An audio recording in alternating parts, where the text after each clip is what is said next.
大家好，欢迎来到我们的深度分析。今天啊，咱们要聊一个我们每天都在用，甚至可以说我们就是活在里面的东西——语言。你想想看，语言对我们来说到底意味着什么？它可不仅仅是说话的工具，它是我们思考的媒介，是我们构建整个社会、传承几千年知识，甚至表达爱意的那个最根本的基石。它太根本了，根本到我们几乎从来不会停下来去想一个最基本的问题：语言它到底是个啥？咱们来做个思想实验，想象一下，如果明天一场很神秘的病毒席卷了全球，它不伤害你的身体，就只干一件事儿，精准地把你使用和理解语言的能力给拿走了，你觉得会发生什么？我敢说，几天之内，整个全球经济可能就直接停摆了，所有复杂的合作，什么供应链啊、金融市场啊，瞬间就会断裂。再过几个礼拜，整个社会秩序可能就土崩瓦解了。说白了，语言对我们来说就像是咱们整个文明社会赖以呼吸的空气一样。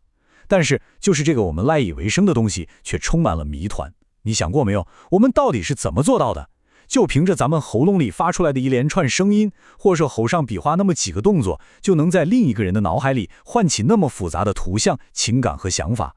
我们的大脑，说实话，这个处理速度和内存都相当有限的器官，又是怎么在瞬息变换的对话里，实时的、毫不费力的去创造和理解一切的呢？长久以来啊，我们对这些问题的答案，甚至我们对语言的整个看法，其实呢，可能都建立在一个根本性的误解之上。所以今天我们要深入探讨的，正是一场足以改变我们世界观的认知革命。它会挑战我们关于语言、关于思想，甚至是关于人性本质的那些最根深蒂固的假设。这个新观点带来的冲击力有多大呢？有人非常恰当地把它称作是语言学领域的哥白尼式革命。为了真正理解这个比喻到底有多重，咱们先花点时间沉浸式的回到那个真正的哥白尼革命之前的世界。你想想看，在哥白尼之前，人类生活在一个多舒服、多直观，而且完全是以自我为中心的宇宙里啊。我们脚下的大地那是稳稳当当、静止不动的，是整个宇宙的绝对中心。太阳、月亮、行星，还有满天的星星，所有的一切都得围着我们转，围着咱们的地球进行着永恒又完美的旋转。这个地心说模型，它不仅仅是符合我们的日常观察，咱们确实看到太阳东升西落嘛。更重要的是，它把我们人类放在了一个无比特殊、无比尊贵的宇宙中心地位。我们是创世的焦点，是万物的尺度。然后呢，哥白尼出现了。他的那个日心说模型可以说是毫不留情的就把地球从这个宇宙的宝座上给推了下去。我们一下子就不是中心了，我们仅仅是围着太阳转的一大堆星星里普通的一颗。你想想那种冲击，那不仅仅是一次天文学的进步，更是一次深刻的让人心里特别不舒服的颠覆性的哲学冲击。它迫使我们必须重新审视我们自己到底在宇宙里算老几。好，现在咱们把这个强大的模型套用在语言学上。语言学的地心说就是那个长期以来占据主导地位的观点。咱们的大脑，特别是咱们人类的大脑，就是语言这个宇宙的中心。我们天生就有一个特别的专门为语言设计的器官，这是我们与生俱来的定义我们这个物种的独特天赋。而我们今天要看到的这场革命，这个语言学的日心说就要进行一次同样彻底的颠覆。他会告诉我们，也许这一次我们又一次把因果关系给搞反了。那么这场革命的核心啊，就浓缩在了这个看似简单但实际上无比深刻的问题上面。究竟是我们的大脑为语言而生，还是语言为我们的大脑而生？这两种说法听起来可能只是词语顺序颠倒了一下，但它们背后啊是两套完全不同，甚至可以说是相互对立的世界观。咱们来深入的剖析一下。先看前者，大脑为语言而生。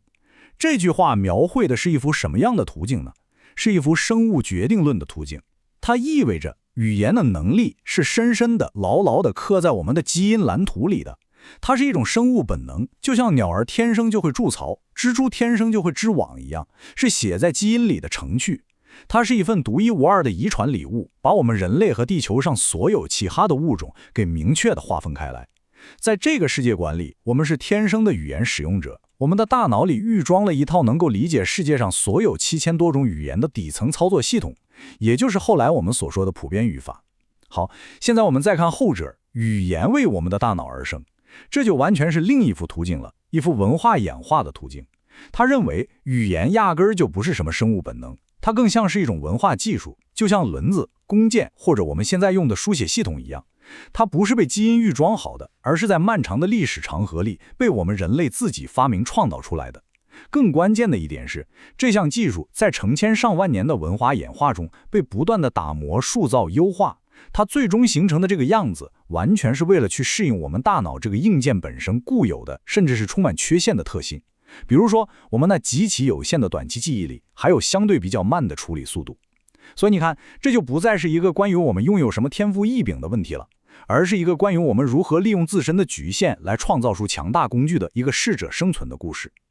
这个问题将是我们今天整个分析过程的驱动力，它会引导我们去审视每一个证据，挑战每一个我们曾经以为理所当然的假设。好的，那咱们就正式进入第一部分，一场语言学的革命。要想真正理解一场革命到底有多颠覆，我们必须首先得充分的，而且是公正的去了解，它到底要推翻的那个旧宇宙是个什么样子。在过去的半个多世纪里，整个语言学领域，甚至更广泛的认知科学，可以说都几乎被一个非常强大、非常优雅，而且极具说服力的理论所主导。这个理论不仅深刻地影响了学术界的研究方向，也通过各种各样的渠道渗透到了公众的认知里，深深地塑造了我们普通人对语言的看法。所以说，在介绍那个革命性的新思想之前，我们有必要先花点时间来仔细细细地构建一下这个旧宇宙的模型。我们需要搞明白它为什么这么有吸引力，它当初试图解决的核心谜题到底是什么，以及它为我们理解语言提供了怎样一个思考框架。好的，这张图用最简洁的方式特别清晰地展示了我们马上要深入探讨的这两种世界观的核心冲突。咱们先来看左边的旧宇宙，它的核心论断是我们的大脑是为语言而生的。请注意这里的几个关键词：特殊的、预装的语言器官、一份遗传的礼物。这是一种典型的自上而下的观点。它假设在我们的心智里面存在着一个专门的、与生俱来的、被基因编码好的模块，它的唯一功能就是处理语言。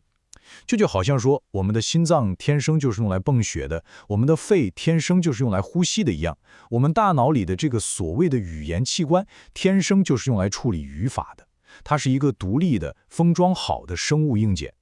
好，现在我们再来看右边的新宇宙，它提出了一个截然相反的、自下而上的观点：语言是为我们的大脑而生的。你看，这里的关键词一下子就变成了文化技术、合作发明和被我们的局限所塑造。这个观点认为，语言根本不是一个器官，它更像一个工具，或者说一个软件。这个工具可不是由什么基因蓝图预先设计好的，而是在无数代人的日常交流互动中，大家一起共同打磨、迭代更新出来的。它最终形成的这个形态，不是为了符合某个抽象的完美的逻辑，而是为了能够高效的在我们大脑这个使用者的硬件上跑起来，尤其是要特别适应这个硬件的各种各样的局限性。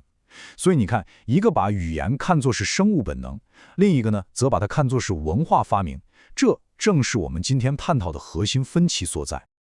这个旧宇宙的核心理论，就是由当代最著名的语言学家之一诺姆·乔姆斯基在20世纪中叶开创的普遍语法理论。说实话，这个理论在当时被提出来，本身就是一场思想革命。它一下子就把语言学从过去那种只对语言表面形态进行描述的层面，转向了对我们人类心智内在结构的探索。而且在之后的几十年里，它无可争议地主导了整个领域。它的核心思想就像这张幻灯片里定义的，是说我们人类天生就在大脑里拥有一个专门的模块化的语言器官。这个器官里面呢，包含了一套蓝图，或者你也可以把它理解成一套操作系统。这套蓝图它可不是针对某一种具体的语言，比如说英语、汉语或者斯瓦希里语，不是的。它包含的是所有人类语言都必须共同遵循的最底层的、最抽象的那些语法原则和参数。乔姆斯基认为，一个婴儿学习他的母语，其实并不是一个从零开始费老大劲去盖一座语法大厦的过程。恰恰相反，这个过程更像是一个对这套已经预装好的普遍语法进行微调的过程。打个比方，就好像你买了一台功能特别强大的新机器，它内部最核心的那些机制早就已经预装好了。你拿到手之后需要做的，只是根据你所在地的电网标准和你自己的具体需求，去拨动面板上的几个开关，设置几个参数而已。那些最核心的、最复杂的机制，早已经由基因帮你预装完毕了。那么问题就来了，为什么这个理论有这么大的吸引力，以至于能够统治学术界长达半个多世纪呢？这张幻灯片总结了几个关键原因，咱们来一个一个的深入分析。首先，也是最重要的一点，它非常简洁而且优雅地解释了所谓的儿童语言习得的契机。这可是一个真实存在的、困扰了学者们很久的大谜题。你想想看，一个普通的小孩子，在短短几年之内，仅仅是通过听他周围环境里那些有限的、常常是断断续续，甚至还充满了错误的对话，他就能掌握一套极其复杂、极其精妙的语法系统。他们好像天生就知道哪些句子是对的，哪些是错的，即使是他们从来没听过的句子。这种现象在学术上被称为4级的贫乏。普遍语法理论就给出了一个看似完美的答案，那是因为最核心的语法规则是天生的呀。孩子们根本就不是从零开始学习，他们只是在解锁或者说 trigger 他们大脑里早就已经拥有的能力。其次呢，这个理论把语言塑造成了一种独一无二的定义我们人类的特质，它在我们人类和其他所有动物之间画下了一道非常清晰的由基因决定的界限。它把我们和那些同样非常聪明的黑猩猩啊、海豚啊这些动物给明确地区分开来了，给了我们一个生物学上的特殊地位，这极大地满足了我们对自己万物之灵身份的认同感。第三点，它暗示了在世界上这7000多种看起来千差万别的纷繁复杂的语言背后，其实存在着一个深刻的、不变的、统一的核心。这种对混乱表象之下的统一规律的追寻，是所有科学研究，从物理学到生物学最强大的驱动力之一。最后一点，他把语言看作是一个完美的类似数学或者逻辑那样的系统，这对于那些追求精确、形式化和逻辑完备性的科学家和哲学家来说，简直具有无与伦比的吸引力。他承诺我们可以把日常生活中那些看起来乱七八糟、充满歧义的语言，提炼成一套非常优雅的、可以被形式化的，就像代数一样精确的规则。好的，到目前为止，我们已经充分了解了那个以普遍语法为坚固核心的旧宇宙，也理解了它的逻辑和它的魅力。现在咱们深吸一口气，准备好开启一场真正的思想冒险，进入一个全新的世界。在这个新世界里，语言不再是一个深藏在我们基因里边的完美的静态的蓝图了，而是一种在阳光底下进行的动态的、充满了即兴和创造力的社会活动。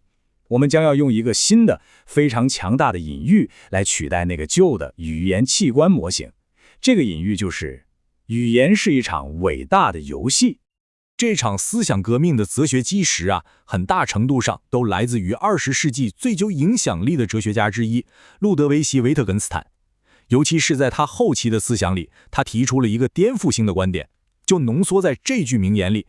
一个词的意义就是它在语言中的用法。咱们传统的观点，从柏拉图那儿开始，就认为词语就像一个标签，每个词都对应着一个固定的、本质的、可以被清清楚楚写进字典里的定义。但是维特根斯坦让我们把目光从那些抽象的定义转向词语在实际生活中的具体的用法。咱们来深入思考一下他那个著名的例子，就比如游戏这个词，咱们能给游戏下一个适用于所有情况的定义吗？你仔细想想，下棋、打牌、打篮球，孩子们在沙滩上玩耍，他们到底有什么共同的本质特征吗？有些需要技巧，有些呢纯凭运气，有些有输赢，有些压根就没有。有些是竞争，有些又是合作，你根本就找不到一个所有游戏都具备的共同核心。维特根斯坦就认为，我们压根就不应该去找这个不存在的核心，而应该去看这些用法之间的家族相似性。同样，咱们再回到锤子这个词，当一个建筑工人对他助手大喊一声锤子的时候，他的意思可能是把那把羊角锤递给我。但如果有人在脚手架上指着下面的人行道大喊锤子，那意思可能就完全变了，变成了小心锤子要掉下来了。当咱们讨论要在野外搭帐篷的时候，一个趁手的锤子可能就是一块石头，要拆掉一堵墙的时候，它可能又是一把沉重的大锤。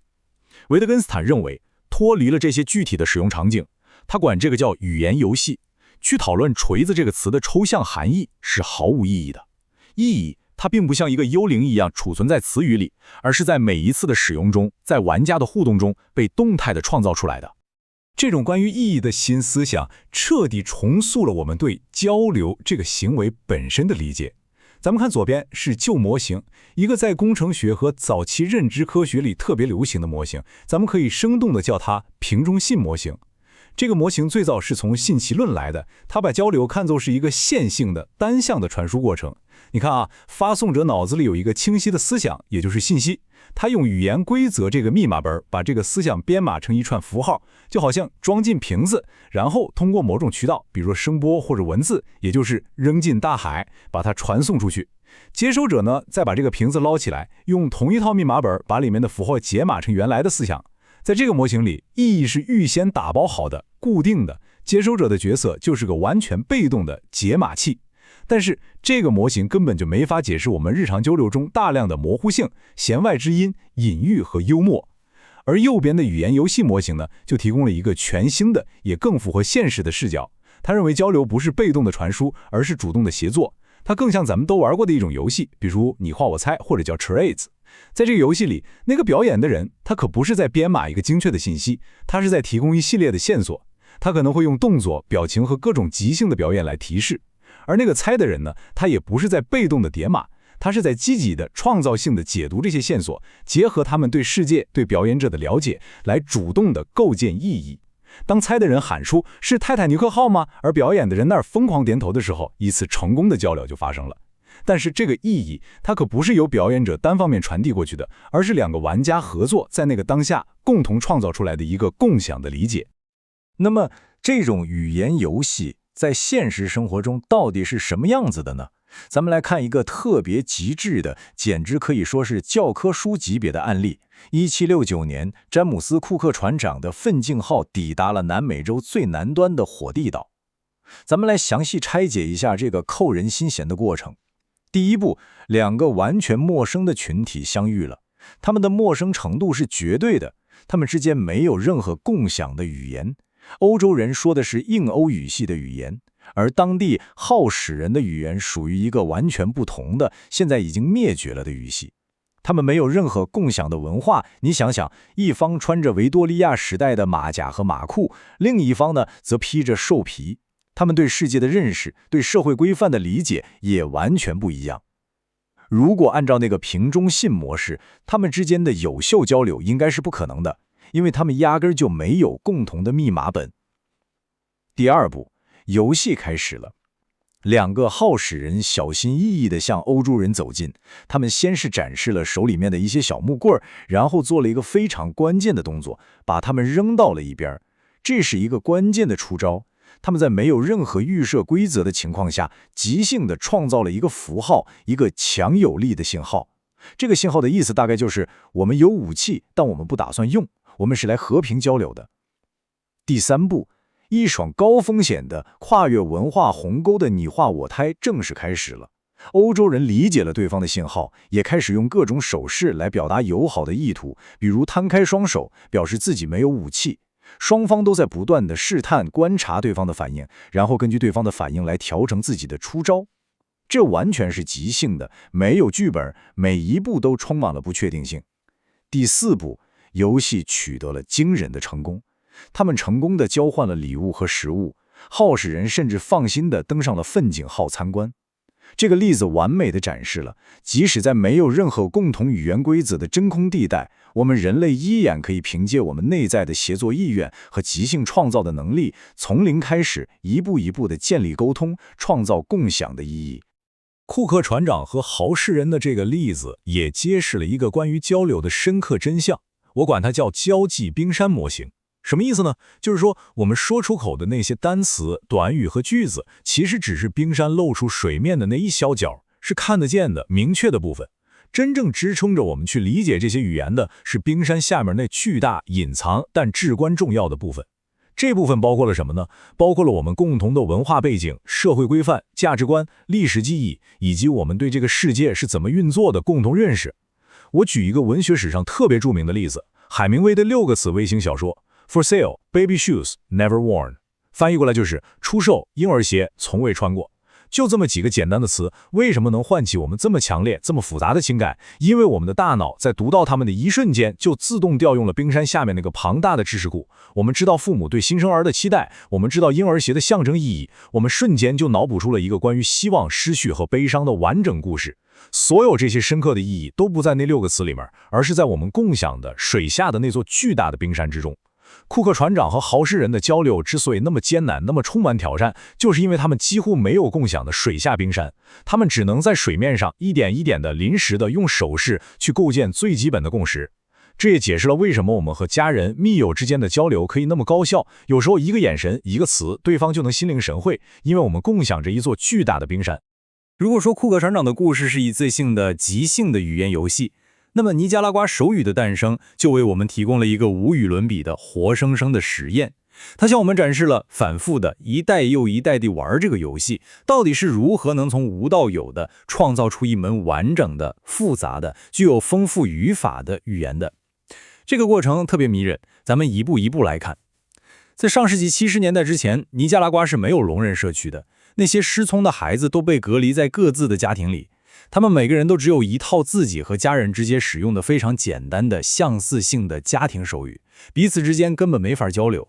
然后政府开办了聋人学校，把这些孩子聚集到了一起，这就是第一代。比如当他们想表达马这个概念的时候，有的孩子会模仿骑马的动作，有的会模仿马尾巴摆来摆去，还有的会模仿人跨在马上的样子。这些手势都是相似的，也就是看起来像他们所指代的东西，非常具体。然后第2代学生入学了，他们从第1代学生那里学习手语，并且在彼此的交流中，那些五花八门的代表马的手势就开始趋同，变得更加精炼和一致。游戏规则开始出现了。到了第3代，奇迹发生了，一个统一的、更抽象的、约定俗成的马的手势出现了，所有人都用这一个手势。更重要的是，他们开始发展出更复杂的语法结构，比如说用空间的位置来表示时态和主宾关系。这个过程从模仿具体形象的手势到约定俗成的抽象符号，再到复杂语法规则的涌现，就是语言诞生的一个完美缩影。它不是被任何一个天才设计出来的，也不是源于某个预装的普遍语法，而是在一代又一代人重复的真实交流游戏中，自发地从下至上地涌现出来的。好的，我们现在已经建立起了这个新的世界观。语言是一场即兴的协作的游戏，它的规则是在游戏中逐渐形成的，而不是预先设定好的。但这马上就引出了一个更深层次的问题：为什么这场游戏会形成今天我们看到的这些特定的规则呢？为什么所有的人类语言，不管它们表面上的差异有多大，都有一些共同的结构特征？比如说词语、短语、句子的这种层次化的语块结构。为什么语言的节奏和信息密度好像都处在一个特定的范围里？答案就隐藏在那个塑造了语言的最根本的、无处不在的压力之中。现在咱们就来探讨这个至关重要的核心概念——事不宜迟的瓶颈。要想理解这个瓶颈的巨大威力，咱们先来看一个发生在第2次世界大战时期关于纳瓦呼密码员那段传奇的真实故事。当时在太平洋战场上，美军的加密通讯总是被日军的情报人员破译，造成了巨大的损失。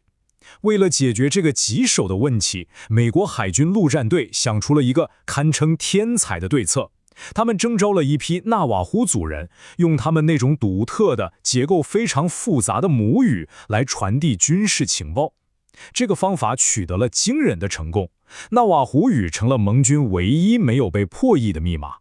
这是为什么呢？因为对于那些从来没有接触过这门语言的日本人来说，纳瓦呼语听起来就像是一段毫无意义的、以极快的速度流淌的杂音。他们能听到每一个声音，但是根本没办法把它分割成有意义的单元，比如音素或者单词，更别提去理解这些单元是怎么组合成复杂结构的了。这个故事揭示了一个我们平时因为太熟悉而很少意识到的真相。对于一个不熟悉游戏规则的听者来说，任何一门语言都是一道以惊人速度袭来的、根本无法破解的信息洪流。我们之所以不觉得自己的母语是这样，仅仅是因为我们的大脑已经经过了成千上万个小时的艰苦训练，已经内化了处理这股洪流的技巧。那么，我们的大脑在处理这股信息洪流的时候，面临的硬件限制到底有多大呢？答案就在这个看似简单的数字上，4。没错，就是4。根据近几十年的认知心理学研究，我们大脑的工作记忆，也就是我们用来临时存储和处理信息的那个缓冲区，或者说内存条，它的容量是极其有限的，一次大约只能容纳4个新的独立的信息单元。你可以亲身体验一下这个限制，试着去记一个你不熟悉的电话号码，比如9254718，你很可能会下意识地把它分成9254718两部分来记。现在你再想象一下，在正常的语速下，语言以每秒钟10到15个音速的速度向你的耳朵涌来，而你的大脑缓冲区一次只能装下4个这样的元元。这是一个巨大的让人震惊的不匹配，信息涌入的速度远远超过了我们大脑这个处理器的缓冲区的容量，这就形成了一个极其狭窄的决定性的认知瓶颈。这就是我们所说的事不宜迟瓶颈。这个瓶颈的核心就在于，我们必须在语言信息出现的那一瞬间，也就是此时此地 now or never， 就立刻对它进行处理、打包和理解。我们的大脑可没有硬盘，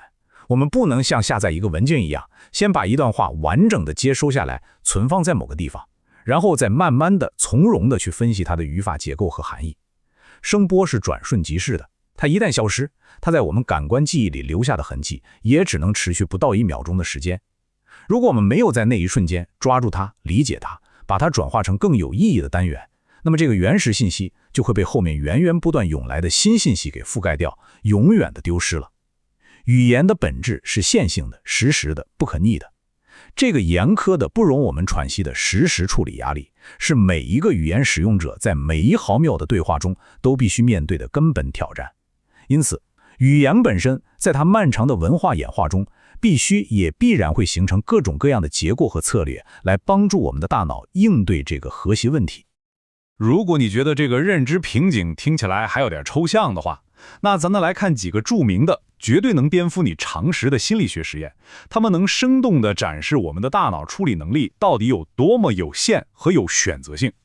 第一个就是那个经典的我们身边的大猩猩实验。在这个实验里，参与者被要求观看一段视频，视频里有2队球员在传篮球，一队穿白衣服，一队穿黑衣服。他们的任务是什么呢？是专注去计算穿白衣服的球员总共传了多少次球。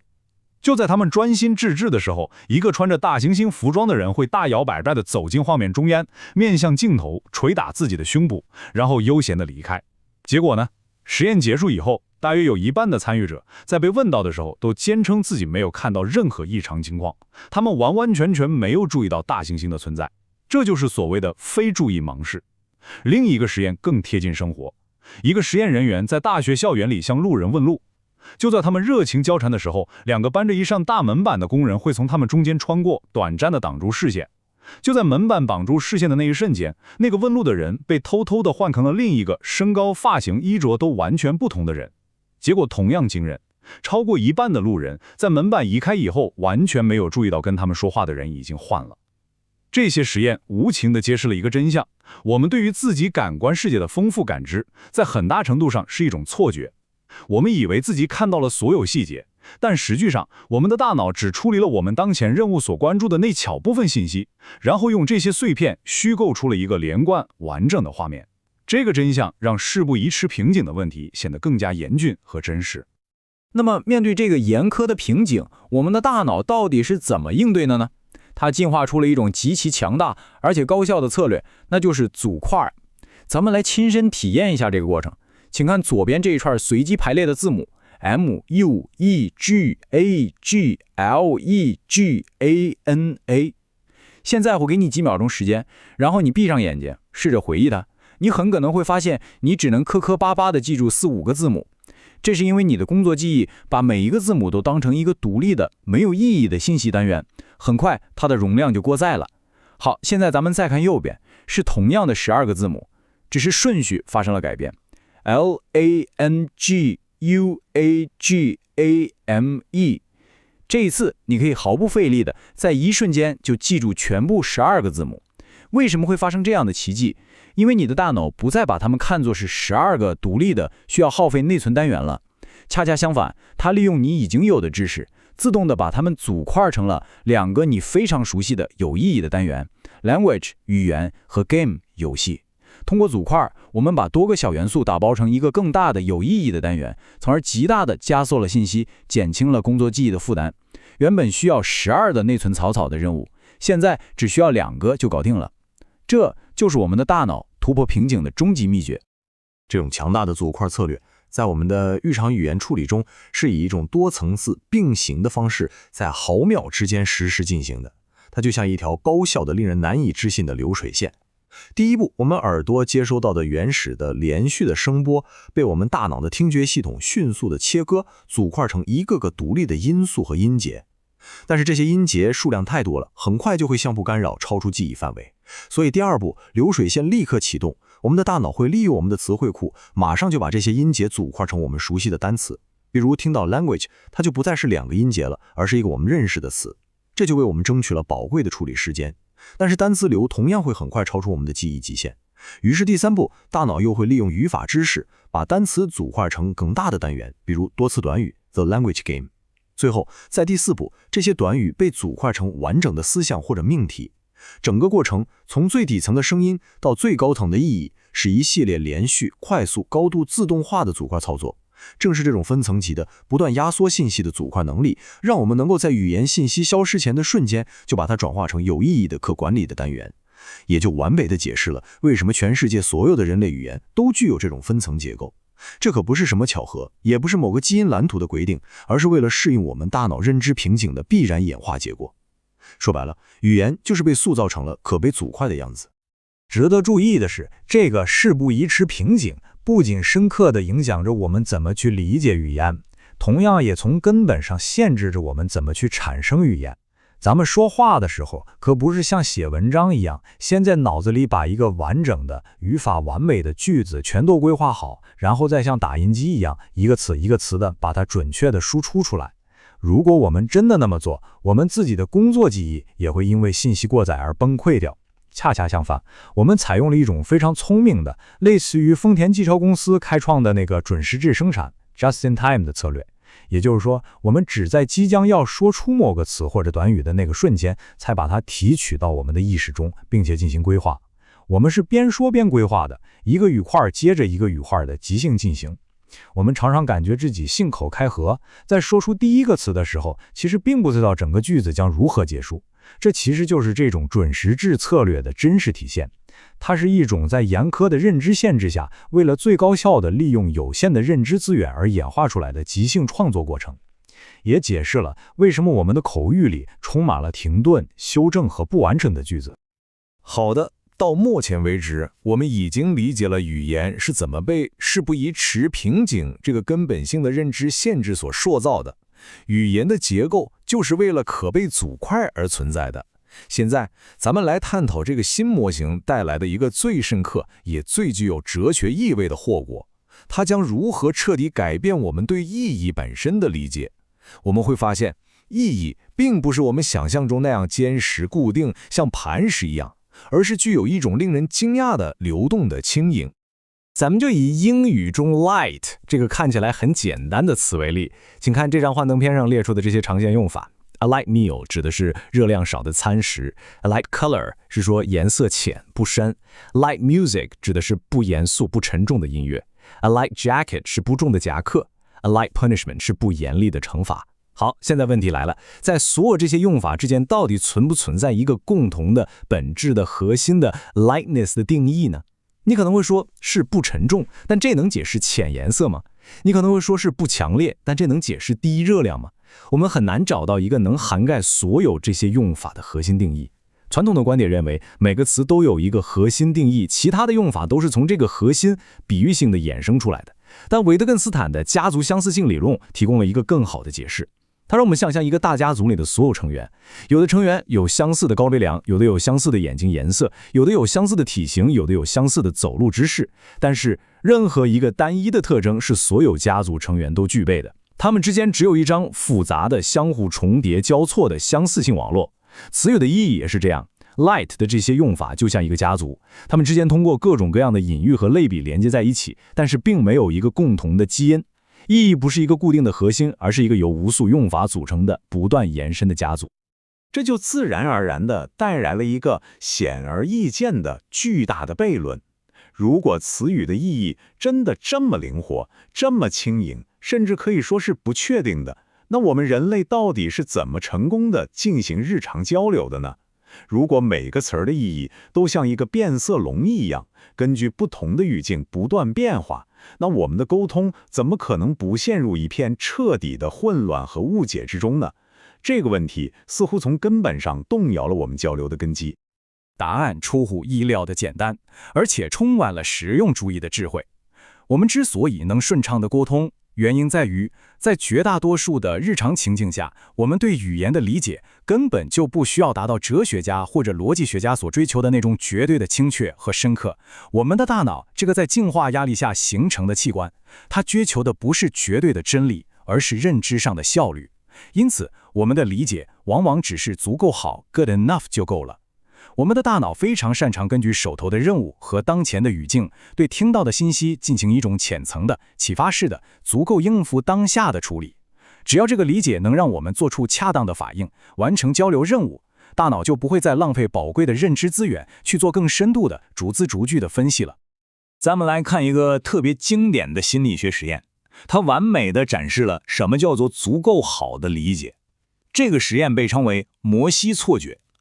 请仔细听这个问题：摩西在方舟上每种动物带了几只？大量的实验表明，当人们听到这个问题时，绝大多数人会毫不犹豫地回答2只。他们完全没有注意到问题中那个明显的常识性的错误。根据圣经故事，建造方舟带领动物躲避洪水的是挪亚，而不是摩西。为什么会发生这种事？难道是大家都不熟悉这个故事吗？当然不是。真正的原因是，我们的大脑在处理这个问题时，根本没有去进行严谨的逐字逐句的事实核查，它采取了一种更高效的足够好策略。它抓住了几个关键词：方舟、动物、几只，然后迅速地从我们的知识库中提取了相关的高度关联的圣经故事模板，并且根据这个模板给出了答案。对于理解提问者的意图来说，这个答案已经足够好了，所以大脑就不会再浪费宝贵的认知资源去做更深度的、更耗费精力的分析。这个小小的错觉深刻地表明，我们的日常语言理解在很大程度上是一种高效的、有时甚至是肤浅的洗发式过程，而不是我们想象中那种严谨的逻辑解码。好的，我们已经看到，语言是一场为了应对认知瓶颈而进行的即兴游戏，它的意义是轻盈而且流动的。我们对它的理解也往往只是足够好。这一切听起来都非常动态，非常灵活，甚至有点混乱和不确定。这就引出了我们这个理论框架中的最后一个巨大的谜题。如果语言的本质是如此混乱的即兴创作，那么我们所感知的如此清晰的语言秩序，也就是那些复杂的系统性的语法规则，究竟是从哪儿来的呢？关于语言秩序的来源，我们又一次回到了2种截然不同的世界观的对决。左边是旧的观点，咱们可以管它叫中央计划，这也就是乔木斯基的普遍语法理论。他认为，语言的秩序来自于一个预先安装好的自上而下的基因蓝图，就像一位建筑师的设计图纸，从一开始就决定了一座宏大大楼的整体结构、承重墙的位置和房间的布局一样。这套基因蓝图从上至下的规定了所有人类语言都必须遵循的基本规则。而右边是语言游戏理论给出的全新的革命性的答案：自发治愈。他认为，复杂的系统性的语言模式是从无数次局部的、即兴的、自下而上的交流互动中，像结晶一样慢慢涌现出来的。这里没有中央计划者，也没有总设计师。一个绝佳的类比是白蚁丘。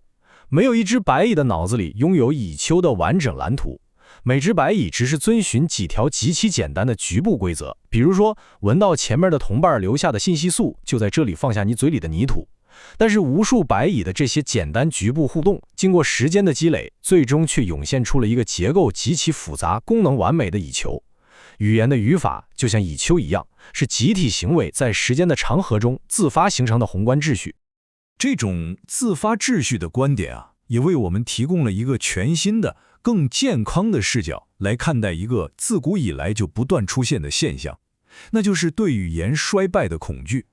从古到今，好像每一代人里面都会有一些语言卫士站出来，哀侃语言正在被年轻人败坏，正在失去原有的纯洁和精确。你看，14世纪的一位僧侣就抱怨当时的人说话结结巴巴，咆哮不止。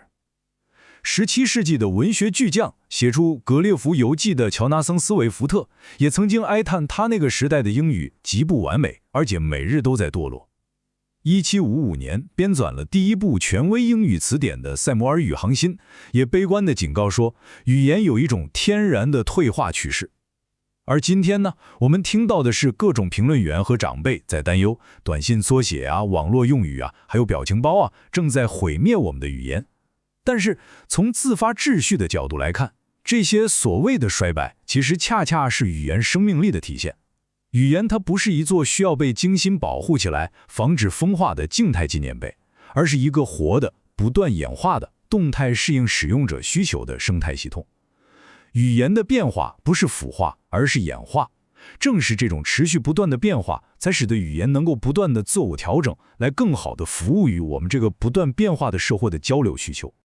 现在我们已经建立起了一套关于语言的全新认知框架。语言是一场为了克服我们大脑认知瓶颈而进行的意义轻盈、流动的、能够自发产生宏观秩序的即兴协作游戏。在我们分析的最后，让我们用这个强大而新颖的镜头来审视一下我们这个时代最紧迫、最令人兴奋，也最引人深思的话题——人工智能。